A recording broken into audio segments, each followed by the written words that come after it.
In this video, I want to talk about 5 questions you can ask when you're trying to choose the right size surveying company for your needs, for your project. If you haven't yet, I encourage you to watch that other video I did where I talk about the 3 different sizes of surveying company: minnows, barracudas, and whales. Total of 3. But it's a little bit longer video, so this for the impatient among you, this video will teach some of the same concepts in a slightly different way and hopefully in a shorter video. So I want to dive right in. So these are the 5 questions you can ask when you're trying to choose the right size survey firm for your real estate project. Either a real estate transaction, a buy-sell transaction, or a land development project. So the first question is, what are you trying to do? What you're trying to do is you're not trying to do is lower your chair like that.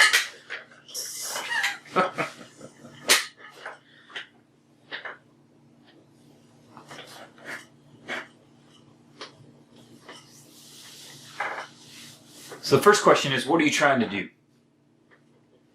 So you need to know what your goal is. Are you trying to build a fence around a home? Are you trying to subdivide a 40-acre agricultural parcel so you can use one of the new parcels as collateral on a loan to finance your operation? Are you trying to do a small subdivision, an urban infill, mixed-use urban infill project? Are you trying to build a highway? What is your goal? What type of project do you have? What are you trying to do? So you need to know that. And as I mentioned before in the other video about the 3 different sizes of firm, that's going to be a big determining factor in the size of survey company that you want to hire, right? So if you're just working on a residential lot, you want the cheapest price you can get. You're willing to wait a month or 2 months or 3 months to get your survey done, then a minnow might be a good fit. If you're doing a complicated project, let's say you're building a stadium or a hotel in a downtown area or in a dense urban area, a whale might be a good choice for you because they can handle those big complicated projects. They've got a lot of the services that you need under one roof. If you're just doing a smaller project, like a shopping center or a light industrial project or, a small mixed-use project, urban infill project, then barracuda is probably going to be a good fit. So you need to know what you're trying to do. The second thing is you need to know how complicated your project is. So, what's the permitting like? What's the financing like? What's the schedule like? How complicated is that? How aggressive is it? What are the different moving parts that you've got? And as a general rule, the denser the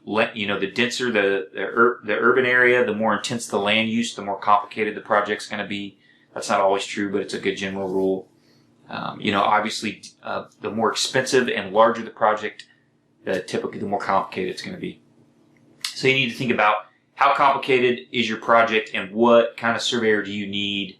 What type of team, not even surveyor necessarily, but just what type of consultant team is going to be able to meet your needs on that project? And do you mind working with a couple, 2 or 3 different teams to get all the skills that you need to get the project done, or do you want everything under one roof? So you need to think about that.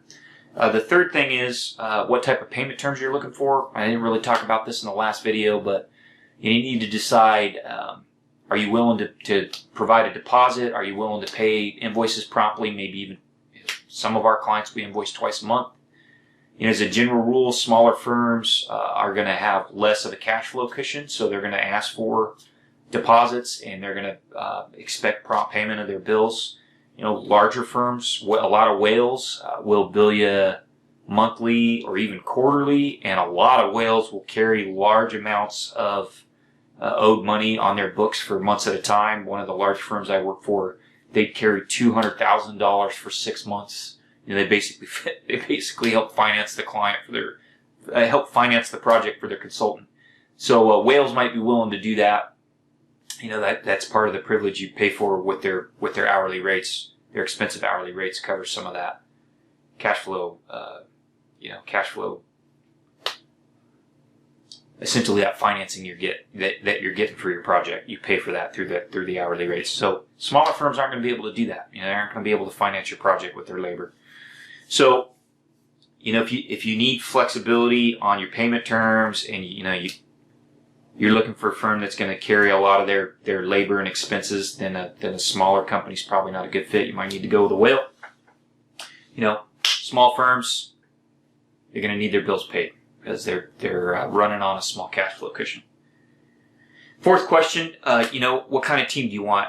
Do you want fat and happy or lean and mean? And some people are okay with fat and happy. Fat and happy teams, they may not always promptly return your phone call. If you got a smaller project, that you may not get the attention you deserve. They may not be as hungry. A lot of bigger firms I know, they work for billionaire clients. If not billionaire clients, multi-millionaire clients with hundreds of millions of dollars. And if you're not one of those clients, you're probably not very high up on the priority list. Bigger companies, they get comfortable, and they get comfortable. They get a little flabby, and that's true across businesses, not just in the surveying and civil engineering world. So you have to just decide. Most smaller firms, because of the type of work they're doing, every client counts, man, and every job counts, and they can't afford to waste money. A lot of them. And so they're lean and they're mean, and we're proud of that here at Redefined Horizons. You're not paying for luxuries, you're not paying for waste. We only hire people that are good workers, and we work hard. Danny and I work long days, and we love what we do, but we are not fat and happy. We are not sipping margaritas on a beach somewhere. We're working hard to get to take care of your projects. So you can think about that. What do you prefer on your consultant team? Generally, the larger the team, the the more fat and happy they're going to be. And then the last question I have, the fifth, number 5, is do you want to work with a professional? Do you want to work with a professional business, or are you just happy hiring a surveyor that works out of his garage that might not be around in 2 months? And again, if you're just you're just a homeowner and you just need a fence, you might be okay, with a guy that doesn't have a website or a real phone number. If you're any kind of serious business person, you're going to want to work with a surveyor that acts like a real businessman. And that's something that Danny and I try and do. So, we have a website. We carry insurance, business insurance, professional liability insurance. We buy modern equipment. You can call and get a hold of me on my cell phone if you need to. I understand how a business operates. I'm paying my taxes. My employees have health insurance, that kind of thing. And certainly the bigger firms are like that too. So, you have to decide what level of service do you want. So I think that's important.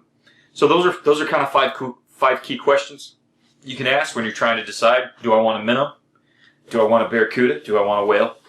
So let me just review those again briefly. So question number 1, what are you trying to do? Question number 2, how complex is your project? Question number 3, what kind of payment terms do you need? Question number 4, do you want fat and happy or lean and mean in your consultant team? And question number 5, do you want a surveyor that runs an actual business and behaves like a professional? So those are 5 questions that can help you decide what's the right size surveying company for you in your next project.